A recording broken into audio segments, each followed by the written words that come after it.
Assalamualaikum warahmatullahi wabarakatuh. Perkenalkan, nama saya Kurata Yuni dengan NIM 2309106061.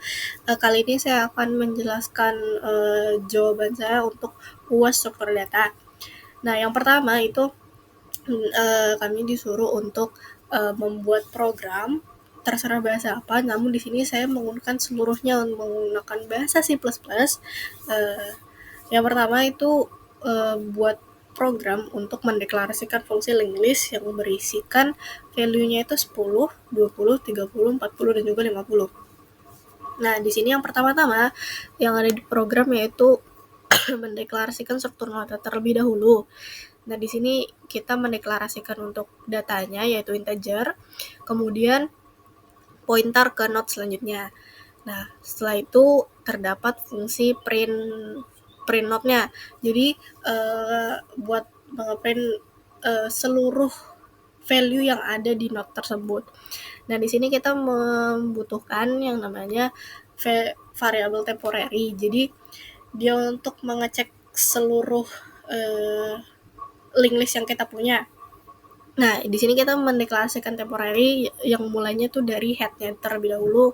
Kemudian terdapat kondisi jika temporary-nya itu tidak berisikan value atau ternyata kosong atau null pointer yang bisa kita tahu. Di sini kita akan men-print datanya, kemudian supaya lebih rapi jadi kita kasih space di sini. Nah, selanjutnya kalau misalnya itu sudah di-print, temporary tadi akan berubah ke node selanjutnya. Jadi temporary-nya akan berubah ke node selanjutnya. Kemudian begitu terus sampai akhirnya nanti tab-nya itu jadi isinya kosong atau di terakhir yang kalau misal dari ketentuan itu 50 tidak ada lanjutannya, jadi pointernya pun juga isian 0 atau kosong. Kemudian kita masuk ke bagian main-nya. Nah, di sini karena kita sudah tahu berapa banyak yang akan kita tambahkan, jadi di sini saya membuat deklarasi seluruhnya dulu dari head sampai ke yang kelima. Jadi new node ini fungsi untuk menambahkan ke dalam struk node yang tadi udah kita buat. Nah, di sini kita setelah kita deklarasikan semuanya, di sini kita memasukkan nilainya. Nah, di sini untuk head itu nilainya 10. Kemudian untuk pointer selanjutnya itu dilanjutkan ke variabel second di sini. Kemudian di second itu datanya kita masukkan 20 dan pointer selanjutnya kita menuju ke pointer atau ke variabel yang third. Nah, untuk third itu data 30, kemudian pointernya menuju ke fourth, kemudian selanjutnya juga sama, fourth isi 40 dan pointernya menuju ke 50, ke 5. Nah, di 5 itu datanya isinya 50 dan karena setelah 50 ini tidak ada, jadi untuk pointernya itu kita isikan 0 pointer. Nah, setelah itu di sini kita ngeprint berdasarkan fungsi yang tadi. Ini untuk menghapus seluruh link list tadi. Nah, di sini kita bisa langsung jalankan saja. Nah, di sini sudah berjalan programnya, itu link listnya sesuai jadi 10, 20, 30, 40, dan juga 50 seperti itu. Ya, begitu nomor 1. Selanjutnya kita akan lanjutkan ke nomor 2. 2 itu kami disuruh untuk membuat program binary search yang dimana terdapat 5 node. Untuk value-nya itu saya isi A1 itu value-nya 15, A2 10, A3 20, A4 8, dan juga A5-nya 12. Nah, untuk visualisasi binary search-nya seperti ini. Kemudian kita masuk ke programnya. Oke, jadi untuk nomor 2 itu pertama-tama pasti kita mendeklarasikan struktur node-nya dulu. Nah, karena ini binary tree di mana dia itu ada ke kanan dan juga ke kiri, jadi di sini kita butuh 2 pointer, sama juga pointer ke kanan dan juga pointer ke kiri. Nah, kemudian untuk membuat tree-nya itu di sini kita menggunakan fungsi create node ini. Nah, dia di sini untuk memasukkan datanya. Kemudian untuk left right-nya itu masih null pointer karena kenapa null pointer? Karena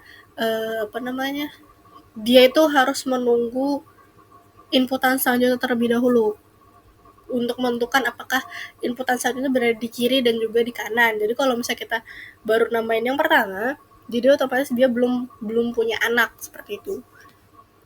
Nah, masuk ke node insert. Di sini terdapat kondisi kalau misal kosong dia akan membuat create node tadi, fungsi create node. Nah, selanjutnya kalau misal dia sudah ada, jadi root ini sudah ada, kemudian kita nambahkan value baru. Nah, untuk value-nya ini dia akan dibandingkan dengan root yang ada tadi, apakah dia lebih kecil atau lebih besar. Kalau misal dia lebih kecil, dia berada di sebelah kiri, dan dia kalau misal dia lebih besar daripada root-nya, dia akan berada di sebelah kanan. Nah, setelah itu kita masuk ke search-nya. Nah, di sini saya menggunakan boolean karena ini hanya menentukan apakah dia ketemu atau tidak seperti itu. Nah, di sini kalau misal root-nya kosong, jadi dia akan return-nya false. Nah, kalau di sini kalau misal dia ketemu, jadi dia root ketemu sama key-nya, dia akan return true. Di sini kalau misal key-nya itu atau value yang kita cari itu lebih kecil daripada root yang tadi, root pertama, atau dia tuh sampai di mana, itu dia akan ngecek saja ke kirinya, ke kiri dari root tersebut. Kalau misal dia lebih besar, dia akan ngecek ke sebelah kanannya seperti itu. Kemudian untuk fungsi in order transversal ini saya gunakan untuk mengeprintnya saja. Jadi dia ngeprint value-nya dari yang paling kecil ke besar, jadi itu tidak mempengaruhi bagaimana dia mencari nilai tersebut seperti itu. Nah, kemudian kita masuk ke main-nya. Di sini saya menggunakan map. Kenapa? Karena saya ingin untuk output-nya nanti itu setelah kita mencari nilainya itu juga akan disebutkan dia itu dari node yang mana. Karena di sini udah ada 1 A2 A3 A4. Jadi saya kan misal saya mencari value 20, nilai 20. Nah, dia itu ternyata ada di node yang A3 seperti itu. Nah, map ini juga sebenarnya konsepnya itu mirip dengan dictionary-nya Python. Jadi dia akan ada key dan juga value. Di sini key-nya saya ambil dari integernya atau nilai yang mau saya cari, kemudian nanti value-nya itu adalah node dia itu ada di mana seperti itu. Kemudian lanjut, di sini kita memasukkan root-nya terlebih dahulu. Di sini awalnya itu kita membuat root-nya null pointer, jadi supaya dia membuat create node-nya terlebih dahulu. Nah, kemudian setelah kita punya root-nya, kita insert yang pertama 15, kemudian juga 10, 20, 8, dan juga 12 seperti itu. Nah, di sini dia akan ngeprint saja, ngeprint nilai yang ada di tree ini tuh ada nilai berapa aja. Nah, kemudian seperti di sini kita nge-outputkan nilai apa yang ingin cari, baru kita inputkan. Kemudian di sini ada mencarinya, jadi dia memanggil fungsi search tadi yang ada di atas. Dia akan mengerjakan yang ini. Kalau misal dia udah ketemu dari tentu, kalau misal dia lebih kecil, dia ke kiri, kalau lebih besar ke kanan, seperti itu. Sekarang kita run saja.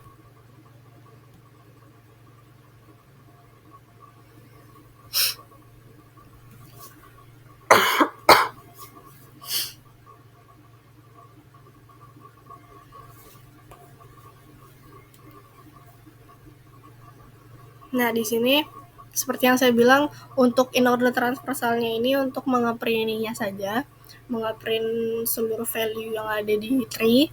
Kemudian kita akan mencoba cari nilai 12. Nah, di sini dia akan mengoutputkan nilai ditemukan dalam base dan juga nilai tersebut berada dari variabel A5 atau node A5 seperti itu. Mungkin itu sekian untuk nomor 2 yang akan saya dilanjutkan di nomor 3. Selanjutnya saya akan menjelaskan untuk nomor 3, yaitu di sini kami disuruh untuk membuat transfer saja dari depth first search. Nah, di sini untuk grafnya saya buat seperti ini. Untuk nanti programnya itu dia akan mulai dari 0, kemudian dia visit ke 1, kemudian dia visit ke 3, kemudian terakhir dia backtrack ke 0 lagi, baru dia nge-visit ke 2 seperti itu untuk konsepannya. Selanjutnya ke programnya, yaitu di sini saya langsung membuat satu fungsi aja. Di sini ada fungsi DFS. Yang pertama itu innote itu untuk dia menentukan dia mulai dari mana. Kemudian ada edge list. Di sini saya di mainnya juga udah ada buat nentuin untuk gambaran. Semisal dari node ini dia itu harus visit kemana seperti itu. Setelah itu di sini ada vektor lagi, visited namanya. Di sini saya untuk menandai node mana yang sudah di visit dikunjungi seperti itu. Nah, di sini saya buat kalau misal dia sudah dikunjungi, maka dia value-nya adalah true. Kemudian kalau misal dia sudah dikunjungi, maka dia akan nge-print si value node-nya tadi. Kemudian di sini ada perulangan untuk menentukan visitnya seperti apa. Jadi dia kalau misal dia belum di visit, maka dia akan visit tetangganya terlebih dahulu. Jadi dia akan selalu visit dari yang terdalam. Jadi setelah dia udah sampai terdalam, dia akan kembali ke node yang pertama seperti itu. Nah, di sini karena ketentuannya node-nya 4, jadi seperti ini. Kemudian di sini saya udah menentukan untuk listnya seperti apa, dan dia juga di sini untuk menentukan bagaimana dia mengunjungi node-nya seperti itu. Kemudian di sini kita pemanggilannya karena mulai dari 0, jadi untuk in node-nya 0. Kita langsung saja kita run. Nah, di sini terlihat untuk kunjungannya dia itu seperti ini. Jadi dari 0 ke 1, kemudian ke 3, ke 2, sesuai dengan mungkin kita bisa bandingkan dengan gambarnya. Ntar saya kecilin terlebih dahulu. Nah, di sini dia mulainya dari 0, kemudian dia ke 1, karena di 1 ini masih memiliki tetangganya, jadi dia ke 3, kemudian terakhir ke 2. Seperti itu untuk nomor 3. Mungkin sekian untuk penjelasan UAS struktur data saya. Kurang lebihnya saya mohon maaf. Assalamualaikum warahmatullahi wabarakatuh.